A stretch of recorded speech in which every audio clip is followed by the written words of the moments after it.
이화여대 명예교수인 최준식 교수는 이렇게 말한 적이 있습니다. 한국의 종교를 설명하기 위해 흔히 유불선이라고 하는 공식을 말하는데 이는 잘못이다. 우리나라의 종교를 말할 때 항상 유교, 불교, 도교를 지칭하는 유불선을 말하는데 그것이 아니라는 것입니다. 그러면 최준식 교수는 뭐라고 말하는 줄 아십니까? 그는 한국 종교의 공식이 토착신앙인 무교를 포함해서 무불유가 되어야 한다고 주장합니다.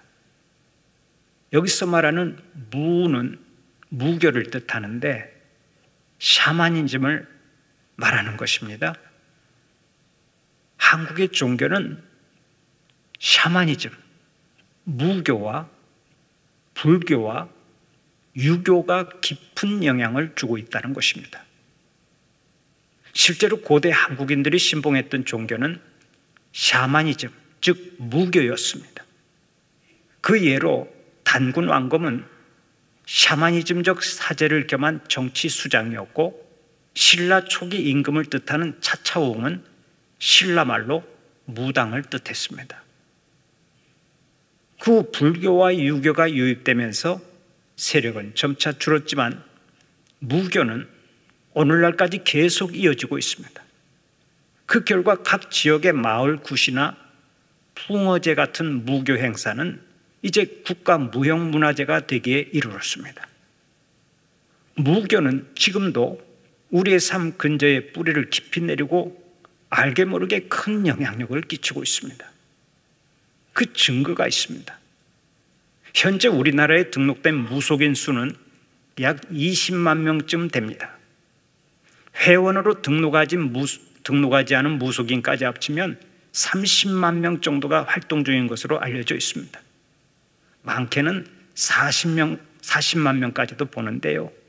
그 가운데는 대학 졸업 이상의 고학력 무당, 올림픽 메달리스트 무당, 탤런트 출신 무당, 가수 출신 무당, 대학 교수 출신 무당, 유명 신문사 기자 출신 무당이 있고, 거기에다가 미래학자라는 거창한 이름으로 무당 행사를 하는 사람도 있습니다.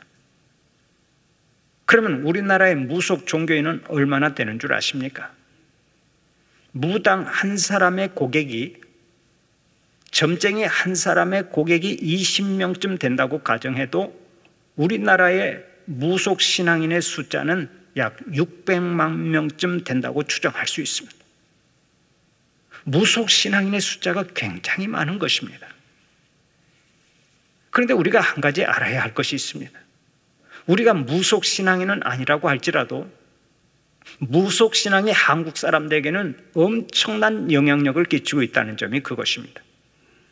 실제로 사주팔자나 궁합이나 관상을 보는 것에서부터 시작해서 결혼식 날 잡기, 이사하는 날 잡기, 출산하는 날 잡기 등등의 대소사에 무속신앙이 깊은 영향을 주고 있습니다.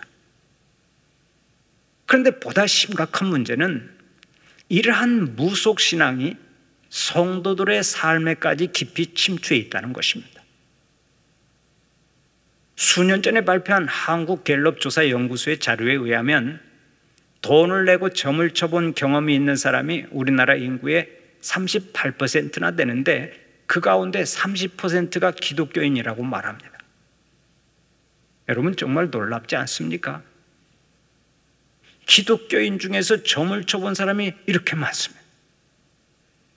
이 수치는 한 무속 관련 신문에서 발표한 것과도 같은 수치인데 이렇게 많으니까 서울의 신촌이나 미아리 등지의 점쟁이들은 고객 관리 명단 가운데 기독교인이라고 적힌 것을 별도로 관리한다고 합니다. 상당수의 기독교인이 몰래 다니니까 어떤 무속인은 아예 신문에 삽입하는 전단지에다 이런 문구를 써 넣는다고 합니다. 기독교인 절대 비밀 보장. 무슨 뜻인지 아시겠죠? 기독교인은 절대 비밀 보장한다는 거예요. 보통 심각한 상태가 아닙니다. 어떤 교회에 한 여자 집사님이 있었습니다. 이 집사님이 신앙생활을 열심히 하면서도 염려 걱정이 많아서 그랬는지 자주 점을 치러 다녔습니다. 하루는 용하다고 소문난 점쟁이를 찾아가 점을 쳤더니 그 점쟁이가 이렇게 말하더랍니다. 당신은 점괘가 안 나오니까 그냥 가. 집사님이 깜짝 놀라서 물었습니다. 왜 점괘가 안 나옵니까? 그래서 점쟁이가 이렇게 말하더랍니다. 권세와 능력을 가진 지극히 높으신 분이 당신과 함께 있어서 그래. 빨리 가. 그 말을 들은 집사님이 그 다음 주일에 교회 가서 자신과 함께 봉사하는 찬양대원들에게 그대로 전했습니다. 나는 하나님이 함께 하셔서 점괘가 안 나오더라니까. 여러분, 그 다음에 어떻게 된 줄 아십니까? 그 다음날 그 점쟁이 집에는 그 교회 찬양대원들 때문에 발 디딜 틈이 없었다고 말하라. 이런 이야기를 들으면 하나의 에피소드 정도로 치부하고 마는데 실상은 이 정도에서 그치지 않는 것을 알아야 합니다. 샤머니즘의 영향은 훨씬 더 심각한 것입니다. 승려였다가 목사가 된 서울 대형교회 서재생 목사님은 이렇게 말한 적이 있습니다. 교회 안에 너무나도 많은 우상 숭배와 무속문화, 불교 문화가 범람하고 있다. 서 목사님은 구체적으로 교회 안에 있는 무속적인 모습을 다음과 같이 말하고 있습니다. 기독교인들이 만남을 인연이라 말하고 당신은 다시 태어나도 나와 결혼할 것입니까? 하고 묻는데 이것이 무속적인 신앙이다. 맞는 얘기죠. 인연이나 다시 태어난다는 말은 불교의 윤회 사상에서 나오는 말입니다.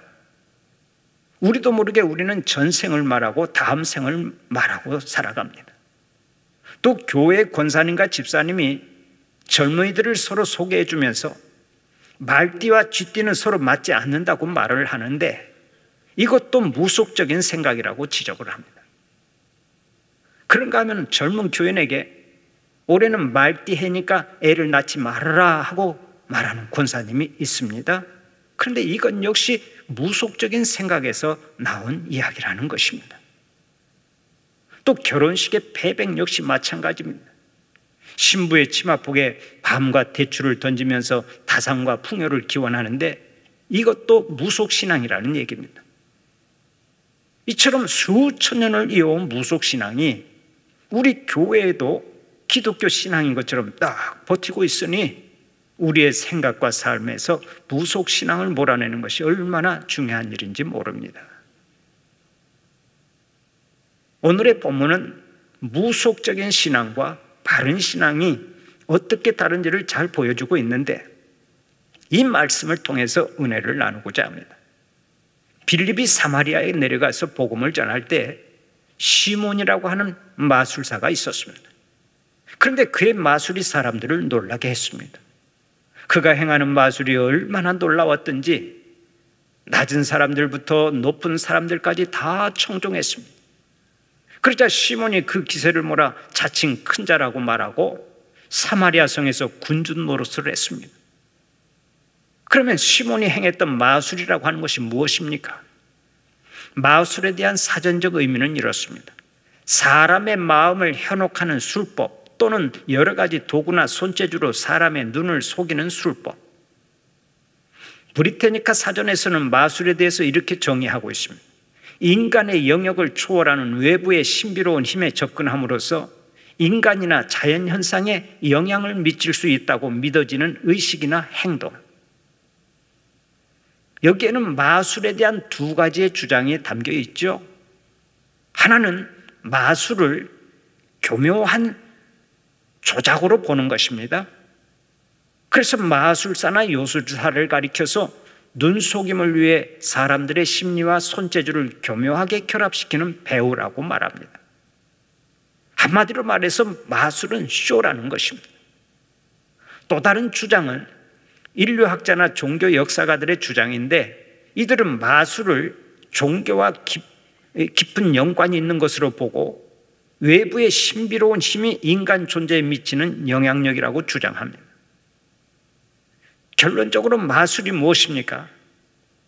여러 가지 도구나 손재주로 사람을 속이는 일종의 쇼이기도 하고, 인간이 아닌 어떤 신비로운 힘이 나타나는 것을 가리켜 마술이라고 말한다는 얘기입니다. 그런데 본문에 나오는 시몬이 가지고 있던 마술이 바로 이것이었습니다.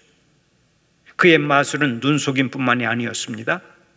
시몬은 어떤 외부의 힘을 입고서 능력을 행했던 것입니다. 마치 무당이 작두를 타는 것처럼 능력을 행했던 사람이 바로 시몬이었습니다. 여러분, 무당이 그 시퍼런 작두 날 위에서 춤추는 거 보셨어요? 맨발로 작두에 올라가서 춤을 추는데 발이 멀쩡합니다. 보통 사람이 올라갔다 하는 즉각 그냥 발이 다 찢어져서 피가 철철 날 것인데, 이 무당이 그 귀신의 힘을 빌어서 작두를 탈 때는 전혀 피가 나지 않고 발이 상하지 않습니다. 바로 그것처럼 어떤 외부의 힘을 가지고 능력을 행했던 사람이 바로 시몬이었던 것입니다. 시몬은 사람들 앞에서 초자연적인 능력을 행하고 기적과 치료와 투시와 저주를 했을 것입니다. 그러자 사마리아 사람들은 시몬을 향해서 이렇게 말했습니다. 오늘의 본문 10절을 보면 이 사람은 크다 일컫는 하나님의 능력이라. 시몬은 이렇게 마술적인 능력으로 사마리아의 모든 사람들에게 신의 대리자로 존경을 받았고 스스로를 큰 자라고 부를 정도로 교만해 있었습니다. 그러면 시몬이 이러한 능력을 행한 목적이 무엇이겠습니까? 그는 마술과 술수를 이용해서 사마리아 사람들을 자기 마음대로 휘둘렀습니다. 마술을 통해서 정치적인 힘을 가지고 있었고 그것을 이용해서 돈도 많이 벌었습니다. 그가 돈으로 성령을 사려고 한 것을 보면 상당한 부자라고 하는 것을 알 수 있습니다. 그러나 여러분, 시몬이 마술로 권력과 돈을 얻으면서 사마리아 사람들을 혹세무민한 것이 시몬 한 사람의 능력으로 가능했겠습니까? 그렇지 않습니다. 그의 마술적인 능력 배후에는 사탄이 있었던 것입니다. 사탄이 시몬을 지배하면서 시몬이 마술적인 능력을 발휘했던 것입니다. 그러니까 시몬은 사람들이 두려워하며 복종할 위대한 능력자가 아니었습니다. 시몬은 사마리아를 사탄의 세상으로 만드는 데 사용된 악한 도구일 뿐이었습니다. 우리가 하나님께 쓰임받지 않고 사탄의 도구로 쓰임받으면 세상을 멸망의 길로 끌고 가는 것입니다. 그런데 어느 날 시몬의 정체가 드러나는 일이 생겼습니다. 시몬과는 전혀 다른 능력을 행하는 사람 빌립이 들어왔기 때문입니다. 빌립은 예루살렘에서 내려온 유대인이었습니다. 그는 사람들에게 하나님의 나라와 예수 그리스도의 이름을 전했고 표적과 큰 능력을 행하여 귀신 들린 자, 중풍병자, 못 걷는 자들을 다 고쳐주었습니다. 그는 시몬처럼 사람을 속이거나 사람의 어리석음을 이용하지도 않았습니다. 또 사탄의 힘이나 어둠의 능력을 구하지도 않았습니다. 빌립은 항상 밝고 맑은 하나님의 능력을 행사했습니다. 또 능력을 행하는 자기 자신을 과시하지도 않았습니다. 이런 것은 지금까지 시몬이 행한 것과는 완전히 다른 것이었죠. 그때 시몬은 자신과는 전혀 다르면서 더 능력이 많은 이 도를 받아들이기로 작정했습니다.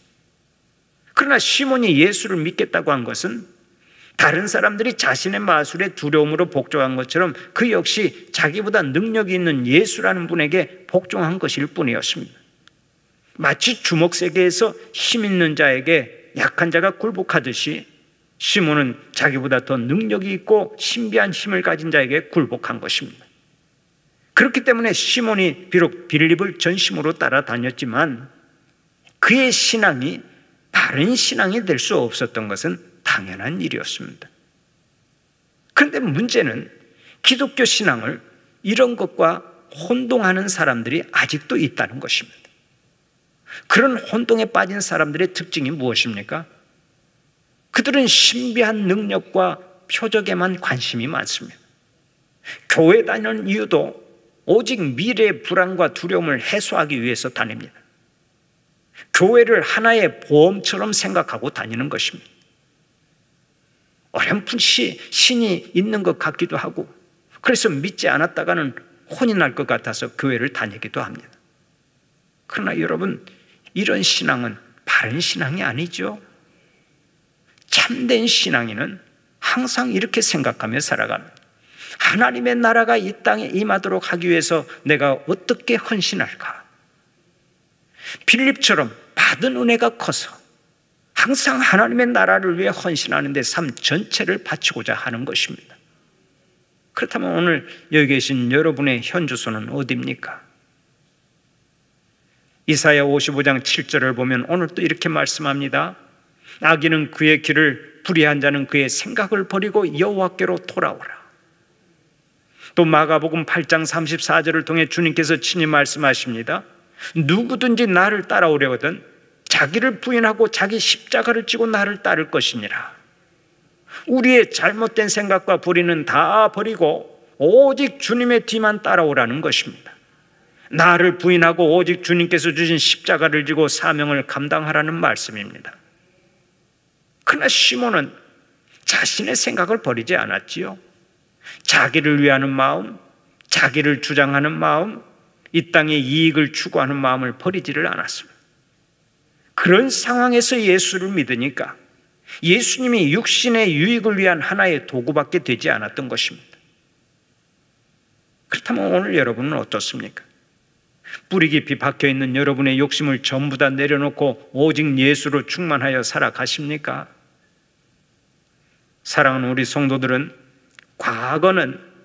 과거의 나는 십자가에 못 박아버리고 오직 예수로 충만하여 살아가시기를 축원합니다.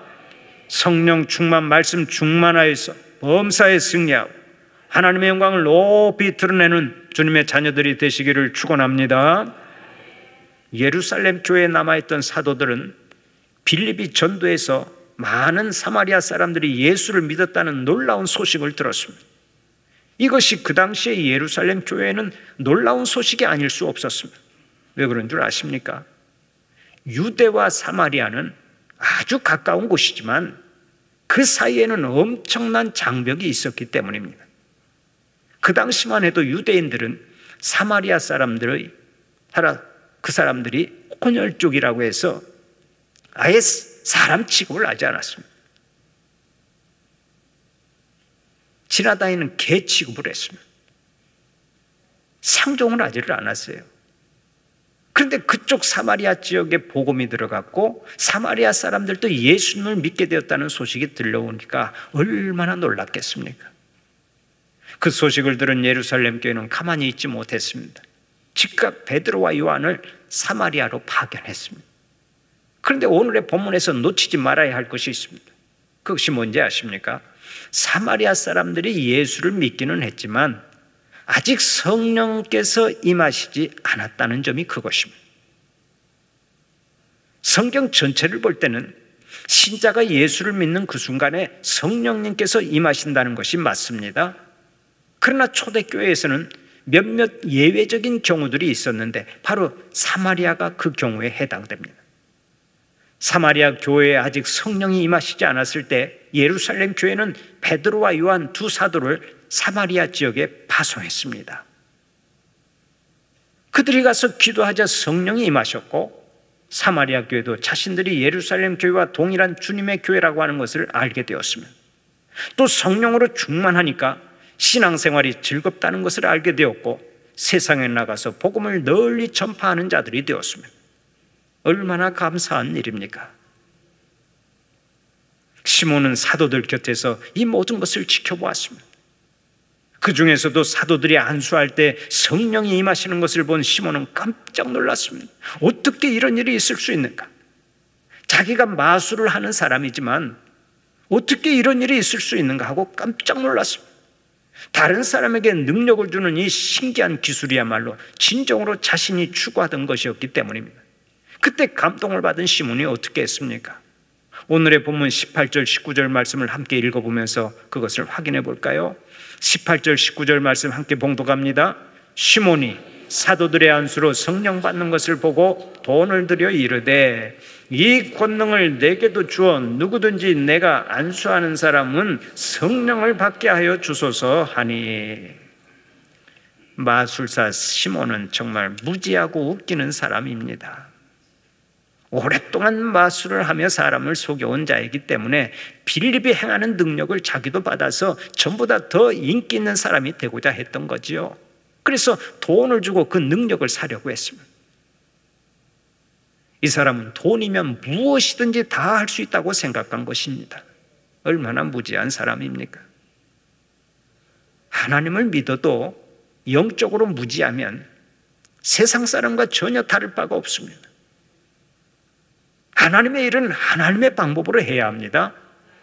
성령을 받기 원한다면 기도하고 사모하는 것이 하나님의 방법입니다. 돈 주고 사려고 하는 것은 세상적인 방법이지 하나님의 방법이 아닙니다. 그런데 오늘날 많은 사람들이 시몬과 같은 사고방식을 가지고 돈벌이를 하는 경향이 있습니다. 내가 병 고쳐줄 테니까 헌금 가지고 와라. 이번 능력 세미나에 참석하면 큰 능력을 받는다. 돈 가지고 와서 등록해라. 심지어는 국회의원의 비례대표 자리를 주겠다고 돈 가지고 오라고 하고서 축복기도 한다고 하는 그 이상한 목사가 있더라고요. 전무 목사라고는 제가 말은 않겠습니다만 정말 그 사람 때문에 우리 한국교회가 전체가 그냥 욕을 얻어먹습니다.